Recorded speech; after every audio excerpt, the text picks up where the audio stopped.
Seja bem-vinda e seja bem-vindo ao podcast São Jovem Adventista. Aqui contaremos histórias de personagens bíblicos que marcaram gerações.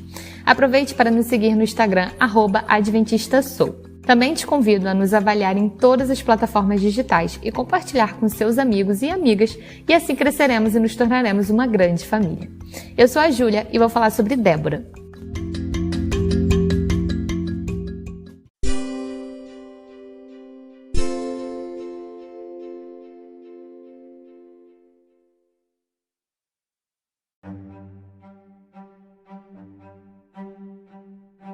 A história de Débora se inicia no livro de Juízes, no capítulo 4. O povo de Israel vinha de um vai e vem de pecar contra o Senhor, ser dominado por outros povos, se arrepender, pedir ajuda ao Senhor e vencer a guerra. E foi num desses momentos de pedir socorro a Deus que Débora apareceu na história. Para entender melhor, vamos ler o capítulo do começo e aí a gente vai comentando. Eu quero ler esse capítulo todo, porque eu acho que é uma história que muitas vezes fica apagada, assim, entre aspas, né, em tantas histórias que tem na Bíblia, e é uma história muito interessante pra gente dar uma olhada. Então vamos lá, Juízes 4, de 1 a 4. Depois da morte de Eude, mais uma vez, os israelitas fizeram o que o Senhor reprova. Assim o Senhor os entregou nas mãos de Jabim, rei de Canaã, que reinava em Azor. O comandante do seu exército era Sísera, que habitava em Harazote-Hagoim. Aqui o texto ele começa introduzindo, Débora, não só como uma profetisa, mas também como juíza. Os juízes naquela época, eles eram os que tomavam as decisões pelo povo. Eles lideravam o povo, já que não havia nenhum rei.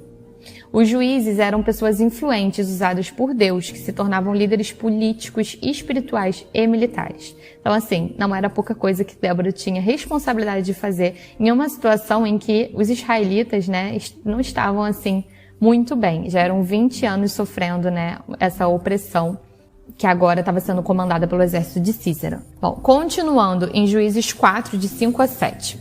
Ela se sentava debaixo da tamareira de Débora, entre Ramá e Betel, nos montes de Efraim, e os israelitas a procuravam para que ela decidisse as suas questões. Débora mandou chamar Baraque, filho de Abinoão, de Quedes, em Naftali, e lhe disse: O Senhor, o Deus de Israel, lhes ordena que reúna 10.000 homens de Naftali e Zebulon e vá ao Monte Tabor. Ele fará que Sísera, o comandante do exército de Jabim, vá atacá-lo, com seus carros de guerra e tropas, junto ao rio Quisson mulher, e os entregará em suas mãos.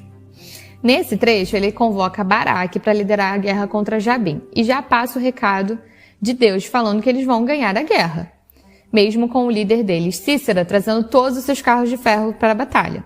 Que, assim, logicamente parece uma coisa impossível, mas a gente sabe que para Deus nada é impossível, Então vamos continuar. Juízes 4, de 8 a 9. Baraque disse a ela: Se você for comigo, irei, mas se não for, não irei. Respondeu Débora: Está bem, irei com você. Mas saiba que, por causa do seu modo de agir, a honra não será sua, porque o Senhor entregará Sísera nas mãos de uma mulher. Então Débora foi a Quedes com Baraque. Eu acho esse trecho interessante por alguns motivos. Baraque ele foi escolhido para comandar aquela batalha, mas ele teve medo. Ele avisa a Débora que só vai se ela for. Isso me chama a atenção pelo fato do líder escolhido não ter segurança em realizar o que lhe foi pedido, mostrando que sua fé nele e em Deus, principalmente, não eram tão fortes assim. E para mim também mostra o quanto que eles acreditavam na liderança de Débora, a ponto de se sentir seguro só se ela fosse com ele. Débora fala que vai, mas ela logo avisa que ele não vai ser o herói dessa batalha. Vai ser uma mulher, que até então ela nem diz quem é essa mulher, não vai ser ela não fala que é ela fala que vai ser uma mulher.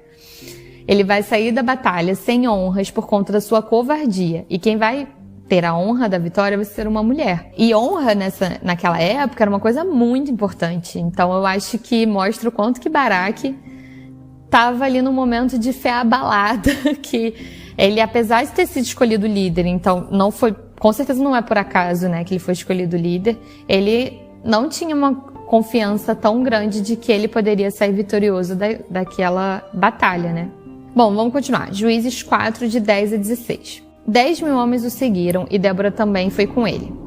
Ora, o queneu Éber se havia separado dos outros queneus, descendentes de Obabe, sogro de Moisés, e armou a sua tenda junto ao carvalho de Zanim, perto de Quedes. Quando disseram a Sísera que Baraque, filho de Abinoão, tinha subido a Monte Tabor, Cícera reuniu seus 900 carros de ferro e todos os seus soldados de Arazote Ragoim ao rio Quissom. E Débora disse também a Baraque: Vá, este é o dia que o Senhor entregou Cícera em suas mãos. O Senhor está indo à sua frente. Então Baraque desceu o monte Tabor, seguido por 10.000 homens. Diante do avanço de Baraque, o Senhor, pela espada, derrotou Cícera e todos os seus carros de guerra e o seu exército. E Cícera desceu do seu carro e fugiu a pé. Baraque perseguiu os carros de guerra e o exército até Arazote Ragoim. Todo o exército de Cícera caiu ao fio da espada. Não sobrou um só homem. Cícera acabou de perder o exército dele inteiro, mas ele, vendo provavelmente que estava perdendo, saiu correndo, fugindo, e foi buscar abrigo em um lugar. E é agora que entra a mulher que terá a honra da guerra. Juízes 4, 17 a 21. Cícera, porém, fugiu a pé para a tenda de Jael, mulher do queneu Eber, pois havia paz entre Jabim, rei de Razó, e o clã do queneu Eber. Jael saiu ao encontro de Cícera e o convidou. Venha, entre na minha tenda, meu senhor. Não tenha medo. Ele entrou e ela o cobriu com um pano. Estou com sede, disse ele. Por favor, dê-me um pouco d'água. Ela abriu uma vasilha de leite feita de couro e deu-lhe de beber e tornou-o a cobri-lo. E Cícera disse à mulher: Fique à entrada da tenda. Se alguém passar e perguntar se há alguém aqui, responda que não. Entretanto, Jael, mulher de Eber, apanhou uma estaca da tenda e um martelo e aproximou-se silenciosamente, enquanto ele, exausto, dormia um sono profundo. E cravou-lhe a estaca na têmpora até penetrar o chão, e ele morreu. Eu confesso que essa parte da história ela sempre me deixa meio impressionada, né? Porque ela é bem forte. Nessa narrativa, Jael parece já estar com tudo arquitetado. Porém, ela age naturalmente como se nada tivesse acontecendo, até que simplesmente crava uma estaca a marteladas na cabeça de Cícera. Parece até meio frio e calculista, mas eu imagino que para o contexto da época de guerras, né, e que eram assim que as coisas funcionavam, deveria ser uma coisa mais normal. Continuando, Juízes 4, 22 a 24. Baraque passou à procura de Cícera e Jael saiu ao seu encontro. Venha, disse ela, eu lhe mostrarei o homem que você está procurando. E entrando ele na tenda, viu ali, caído, Cícera, morto com uma estaca atravessada nas têmporas. Naquele dia, Deus subjugou Jabim, o rei cananeu, perante os israelitas. E os israelitas atacaram cada vez mais a Jabim, o rei cananeu, até que eles o destruíram. Aqui o capítulo fecha com Jael indo encontrar Baraque. Jael foi a mulher que teve a honra da vitória. Foi ela que venceu a batalha, né, de fato, porque matou o líder, né, dos cananeus. Naquele dia, os israelitas ganharam a batalha guiada por uma mulher e também foram vencidos por uma mulher, porque eles foram guiados por Débora, que profetizou a batalha, que trouxe o líder, estava ali para dar segurança para o líder, porque o líder não queria fazer isso sozinho, pediu para Débora ir junto, ela foi junto. Ele não teve a honra da batalha, quem teve a honra foi uma mulher aleatória, que é a mulher do cara. Ela foi usada por Deus para trazer a honra daquela batalha, para terminar ali o serviço que Baraque não quis terminar, não pôde terminar por conta de sua covardia. E eu acho que essa história, ela mostra que Deus ele não faz distinção de pessoas. Quando ele precisa de líderes, ele vai buscar quem estiver pronto.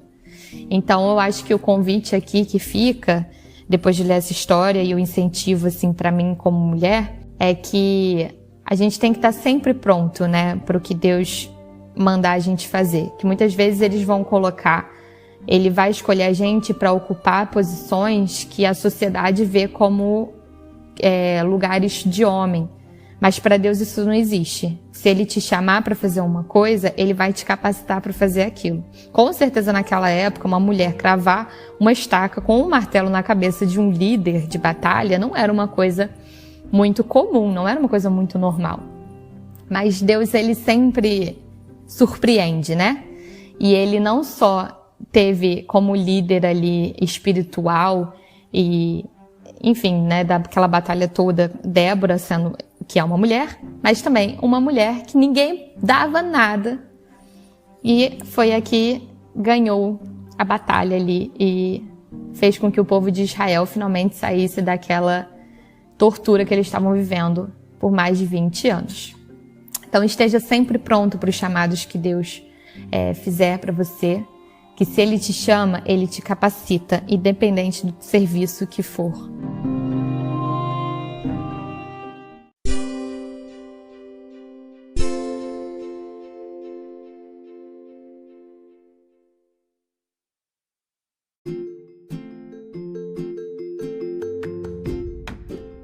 Sou um Jovem Adventista, um podcast colaborativo e voluntário.